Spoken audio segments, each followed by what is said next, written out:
किसी गांव में एक मशहूर ठग रहता था। एक बार वह अपनी किस्मत आजमाने के लिए शहर में पहुंच गया। किस्मत ने साथ दिया और लोगों को खूब चकमे देकर उसने बहुत सामान तथा रुपया पैसा बना लिया। इस सारे सामान को एक बोरे में भरकर जब वह गांव लौट रहा था, तभी रास्ते में एक दूसरे ठग से उसकी भिड़ंत हो गई। गांव का ठग इस बात को समझ गया कि वह भी कोई उस्ताद है, लेकिन वह भी उस्तादों का उस्ताद था। दोनों उस्ताद एक जगह बैठ गए। आपस में जान पहचान हुई। गांव के ठग ने बताया कि उसका नाम आयाराम है। दूसरे ठग ने अपना नाम गयाराम बताया। गयाराम की नजर आयाराम के बोरे पर थी। पूछा, उस्ताद, ये बताओ कि कहाँ से आ रहे हो? क्या बताऊं दोस्त, इन दिनों काफी मंदा चल रहा है। खेतों की पैदावार भी कम हो गई। सोचा शहर जाकर खाद ले आऊं, इसीलिए शहर चला गया था। गयाराम को मालूम था कि वह शहर से बहुत सा सामान और रुपया पैसा बोरे में भर कर ला रहा है। अनजान बनते हुए उसने पूछा, तो इस बोरे में खाद ला रहे हो? आयराम अत्यंत दीनहीन बनता हुआ बोला, हाँ भाई, खेतों के लिए खाद तो जरूरी है। सस्ती कीमत पर मिल रही थी, सोचा लेता चलूं। बहुत अच्छा किया।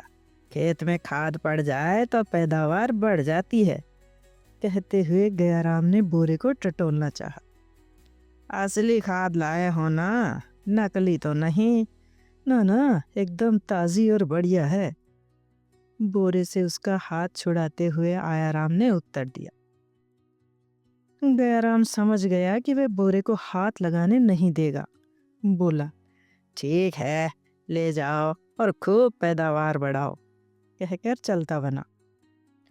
आयराम ने बोरा उठाकर कंधे पर जमाया और खुशी खुशी अपने घर की ओर चल पड़ा।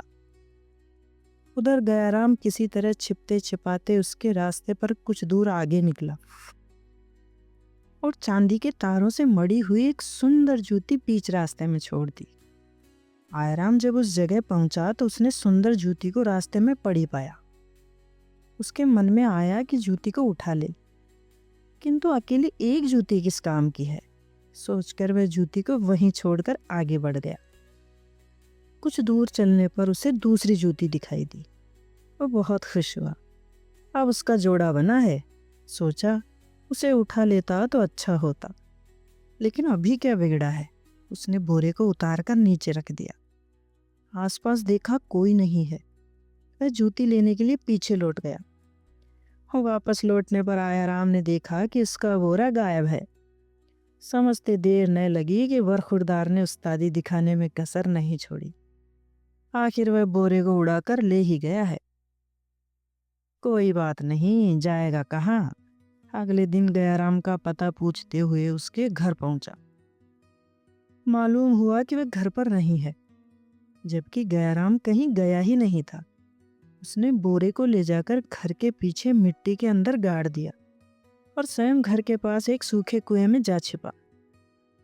वह जानता था कि आयराम अपना बोरा लेने जरूर आएगा, और यदि उसे मालूम हुआ कि मैं घर पर हूं तो बिना कमाल दिखाए हिलेगा नहीं।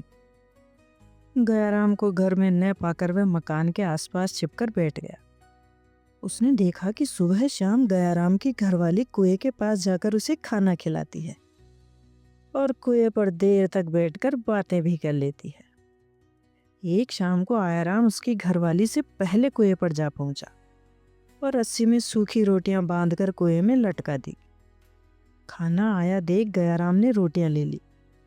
बिना सब्जी के सूखी रोटियां देखकर बोला, अरे भाग्यवान, रोज ही बढ़िया खाना देती है, आज क्या हो गया, सिर्फ रोटियां है, आज तो उन पर मक्खन भी नहीं लगाया। मक्खन कहाँ से लगाऊं, कल से घर में खाने को कुछ नहीं है। दाल, सब्जियां, मक्खन सभी कुछ खत्म हो गया है। आज तो आटा भी उधार लाई हूँ। आयराम पतली आवाज बनाकर बोला, अच्छा ये बात है तो सुन, घर के पीछे मैंने एक बोरा दबा रखा है। उसमें कई तरह का सामान है, रुपया पैसा भी उसी में पड़ा है। उसे खोद कर निकाल ले, सब चीजों को संभाल कर रख लेना। देखना जरा होशियारी से, किसी को मालूम ना हो। पता लगते ही आयराम चुपके से मकान के पीछे पहुंचा और अपना बोरा निकाल कर चलता बना। अंधेरा होने के बाद बढ़िया खाना लेकर घरवाली जब कुएं पर पहुंची तो गयाराम बोला, सचमुच तूने कमाल कर दिया, इतनी जल्दी बोरे को निकाल कर सामान भी ले आई।